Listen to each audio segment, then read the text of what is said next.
Por séculos, a questão do homem é se ele pode ser salvo por meio da fé com a guarda da lei. A maneira do homem para a salvação é a fé, mais o guardar a lei.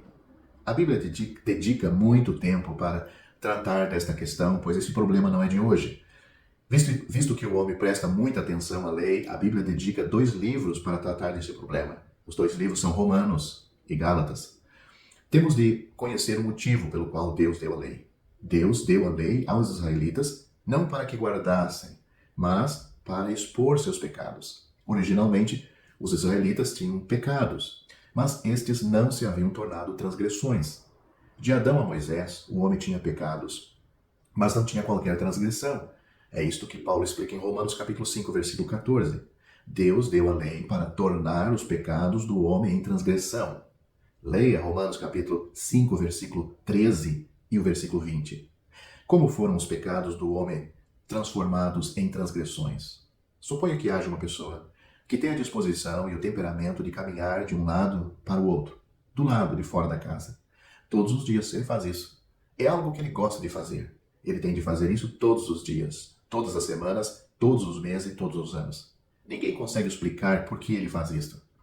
Mas em seu temperamento, disposição e vida, há tal coisa que o impele a andar de um lado para o outro, de um lado para o outro, fora da casa. Embora ele tenha esse hábito, não podemos dizer que isso significa qualquer erro ou transgressão. Você pode não gostar do que ele faz e pode achar que esteja errado, mas ele não tem percepção de que isso está errado. Quando ele perceberá que é errado? Suponha que você tome 2 fitas vermelhas brilhantes e as amarre naquele espaço obstruindo a passagem daquele homem. Quando ele vier no dia seguinte, verá as 2 fitas e perceberá que não deve passar por elas. Seu hábito sempre foi o de andar por ali. Há algo nele que o compele a andar por ali. Suponha que ele dê uma olhada nas 2 fitas e contemple a cor brilhante, a textura da seda, o belo laço, e em seguida as desamarre e passe direto por elas. Nesse caso, o seu caminho é diferente do anterior. Seu caminho anterior era um pecado sem transgressão. Agora é o mesmo caminhar, mas ele caminha em transgressão. Por quê? Porque ele desobedeceu uma lei que diz para ele e para outros que é errado fazer aquilo. Deus diz que a lei é perfeita, ela é boa, justa, santa e excelente. Romanos capítulo 7, versículo 12. Contudo, o homem é cheio de pecado. Ele é cheio de pecado por dentro e por fora. Entretanto, de Adão a Moisés, embora o homem tivesse pecado e pecados, ele não tinha transgressões. Deus estabeleceu a lei não para que o homem não pecasse, mas para expor os pecados do homem e torná-los em transgressões. Deus sabia que o homem era pecador e que havia transgressões no homem, mas o ser humano não sabia. Não sabia porque não existia uma lei que determinava que aquilo estava errado. Hoje, a lei está aqui. Uma vez que uma pessoa quebra a lei, ela percebe que pecou. Portanto, podemos dizer que Deus deu a lei ao homem não para que este a guardasse, mas para que veja que pecou. Quando não havia lei, ele não percebia que tinha pecado. Ele dependia unicamente da sua consciência, mas a minha consciência não é a mesma sua. O que eu acho pecado, talvez você não ache. Agora o ser humano sabe. O estranho é que o homem toma a lei, que está ali para provar seu pecado, que ele é um pecador, um transgressor, a fim de tentar provar que ele é justo. Ele inverte o objetivo da lei. Deus quer que pela lei saibamos que pecamos, mas nós queremos provar pela lei que somos justos. Deus quer mostrar-nos pela lei que estamos perecendo, mas queremos provar pela lei que estamos salvos. O homem não se enxerga. Seus pensamentos são cheios da lei.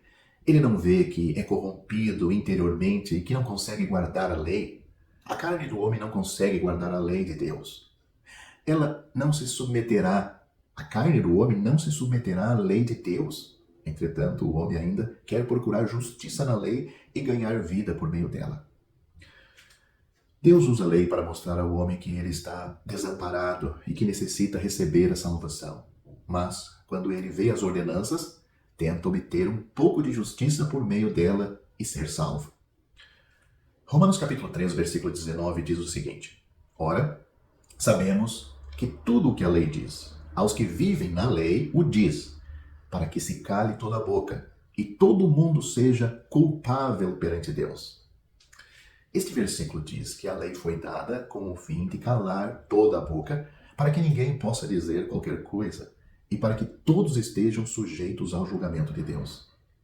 Em seguida, há um veredito com respeito a nós, visto que ninguém será justificado diante dele, diante de Deus, por obras da lei, em razão de que pela lei vem o conhecimento do pecado. Romanos capítulo 3, versículo 20. Pode-se ver que a intenção original da lei foi expor o pecado humano, não justificar o homem. Está muito claro que o propósito da lei de Deus era expor o pecado e não estabelecer nossa própria justiça. No Antigo Testamento, Deus não somente deu a lei ao homem, como também os tipos, os quais eram as leis cerimoniais. Elas explicavam como alguém deveria oferecer sacrifícios e como pagar o valor para a expiação. Essas questões tipificam o cumprimento da redenção do Senhor Jesus, algo que ele fez na cruz, e da sua subsequência salvação para nós no Novo Testamento. Isso é o que Deus nos tem mostrado. É tão estranho que o homem tente estabelecer sua própria justiça, não por meio da lei, mas também por meio desses tipos. Eles tentam estabelecer sua justiça por meio dessas ordenanças. Nós, até mesmo, encontramos um fariseu que, orando, dizia que jejuava 2 vezes por semana e que ofertava a Deus a 10ª parte do que possuía. O relato contado pelo Senhor Jesus está em Lucas, capítulo 18, versículos 11 e 12, foi o que eu citei agora. Ele pensava que essa era a sua justiça e que por meio dela poderia ser salvo. O homem não vê o propósito pelo qual Deus estabeleceu a lei. Ele compreende mal o propósito de Deus. O homem duvida que seja fácil ser salvo. Ele acha que é verdade que o homem de fato é salvo por crer no Senhor Jesus. Muitos que sabem disso acreditam e concordam com isto. Nós que somos salvos, acima de tudo, reconhecemos a necessidade de crer. É correto crer, mas muitos dizem que deveríamos também guardar a lei. O que o homem está dizendo hoje não é que se alguém pode ser salvo pela lei ou não. O que ele está dizendo é que os que creem no Senhor Jesus como seu Salvador devem também guardar a lei para ser salvos. A fé no Senhor Jesus é uma doutrina indiscutível na Bíblia. Contudo, muitos chamados cristãos hoje dizem que se deve acrescentar a isso o guardar a lei. O homem não vê que crer no Senhor Jesus e guardar a lei ao mesmo tempo são duas coisas totalmente contraditórias. Elas jamais podem ser juntadas. A diferença entre fé no Senhor Jesus para a salvação e as obras da lei é o mesmo entre o céu e o inferno. Assim como o céu é imensamente diferente do inferno, a fé no Senhor Jesus é imensamente diferente das obras da lei. A quem foi dada a lei? Foi dada aos judeus. Por que, então, o Novo Testamento menciona repetidas vezes o guardar a lei? O Novo Testamento, ou melhor dizendo, no Novo Testamento, os apóstolos, ou melhor dizendo, o Espírito Santo, através dos apóstolos, sabia claramente que seus leitores podiam não ser necessariamente todos judeus. Somente uma minoria dos que creram no Senhor Jesus, bem no início, eram judeus. Alguém perguntou-me certa vez: você diz que os judeus são os que receberam a lei, mas quem são os judeus? Eu lhe disse que quando um pesquisador de produtos farmacêuticos não tem segurança sobre um remédio, ele não experimentará em seres humanos. Em vez disso, ele experimentará,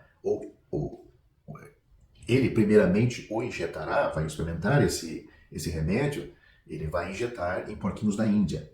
Se os porquinhos da Índia morrerem imediatamente, ou daqui a um tempo, Então o remédio não pode ser utilizado pelos humanos. Somente após o remédio provar que é eficaz, é que será injetado em seres humanos. O mesmo é verdade para remédios administrados por via oral. Primeiro, ele é dado aos porquinhos da Índia. Se funcionar, então o remédio é usado. Caso contrário, ele é descartado. Descartado ou melhorado, né? O mesmo é feito para a imunização contra bactérias. Se funcionar no porquinho da Índia, funcionará no homem. Se não funcionar no porquinho da Índia, não funcionará no homem.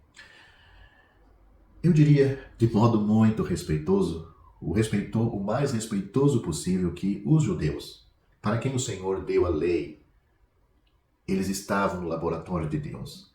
Deus testou a lei nos judeus. Se os judeus pudessem cumpri-la, então poderia ser usada como método de vida para todo ser humano, como padrão de vida, como longevidade. Se não pudesse cumpri-la, então ela não pode ser usada para este fim. Deus aplicou a lei nos judeus e eles não conseguiram cumpri-la. Isso significa que o mundo todo não pode cumpri-la. Os judeus foram selecionados por Deus como objetos de uma experiência. Os judeus são os representantes do homem no mundo todo. Portanto, vê-se que a lei foi oficialmente dada aos judeus. Mas o princípio da lei é dada a todos os homens. É dada a toda a carne. Deus deu a lei ao homem para preveni-lo de que o homem é proveniente da carne e é carnal. A lei vem de Deus, a lei é santa, como já mencionamos neste vídeo. O que é o cristianismo?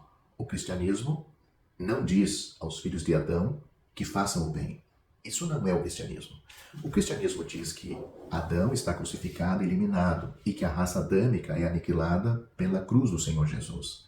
O homem em Cristo recebe uma nova vida e torna-se uma nova raça. A lei é inútil para a nova raça, pois não existe coisa semelhante à lei na nova raça. A lei foi dada por Deus aos filhos de Adão para expor os seus pecados. Se alguém quiser ser salvo por guardar a lei, ele deve perceber a séria consequência das palavras guardar a lei. Uma vez que o homem guarda a lei, ele obterá a justiça. Contudo, essa justiça só será proveniente da carne. Em outras palavras, significaria que os filhos de Adão, isto é, a raça adâmica, não precisam morrer. Significa que o homem pode agradar a Deus com a sua carne. Mas talvez alguém argumente que o homem não pretende guardar toda a lei, que ele compreende que é impossível guardá-la na sua totalidade, que o que ele pretende é crer no Senhor Jesus e então guardar a lei. Pois bem, todavia, se a obra da lei tiver uma milionésima fração de aceitação diante de Deus, isso significa que Adão não precisaria morrer. Isso anularia a própria natureza do cristianismo. O cristianismo não está aqui para estabelecer uma base para Adão, o primeiro Adão e a sua raça adâmica, os que nasceram dele e nunca nasceram de novo. Não está aqui para manter a velha criação. O cristianismo está aqui para transferir-nos para a nova criação. É isso que o apóstolo Paulo diz em 2 Coríntios, capítulo 5, versículo 17. Se alguém está em Cristo, nova criação é. As coisas velhas já passaram, eis que tudo se fez novo. Somos carne e não podemos obter justiça que provém de guardar a lei. Desde a queda do homem, havia o querubim e a espada flamejante guardando a árvore da vida no jardim do Éden. Gênesis capítulo 3, versículo 24. Por que o querubim e a espada flamejante estavam guardando o caminho para a árvore da vida? Para evitar que o homem comesse da árvore da vida naquela condição adâmica, caída, com a natureza pecaminosa, escravos do pecado, sem uma nova vida, sem regeneração. Após o homem tornar-se, ou ter tornado-se pecador e ter comido do fruto da árvore do conhecimento do bem e do mal, não havia outro caminho para ele voltar à árvore da vida e comer do seu fruto, exceto ser julgado pelo querubim e morto pela espada flamejante. Deus nos mostra que o homem não pode comer do fruto da árvore do conhecimento do bem e do mal e ao mesmo tempo comer do fruto da árvore da vida. O homem não pode comer de ambos. O homem não pode receber a semente do pecado em uma das mãos e tomar a salvação do Senhor na outra. Aqui reside a diferença entre o cristianismo e o judaísmo. O judaísmo diz ao homem na carne que, pelo fato de guardar a lei, ele viverá. Mas o cristianismo diz que ele não pode viver, pois não consegue guardar a lei. O cristianismo afirma claramente que o homem não consegue fazê-lo. Não há possibilidade de ele guardar a lei. Portanto, podemos ver que, no Antigo Testamento, Deus deu a lei para que o homem a guardasse. No Novo Testamento, vemos que o homem não consegue guardar a lei, de modo que ele não consegue guardar a lei de modo nenhum. Tampouco deve guardá-la. Essa é uma das maiores verdades da Bíblia.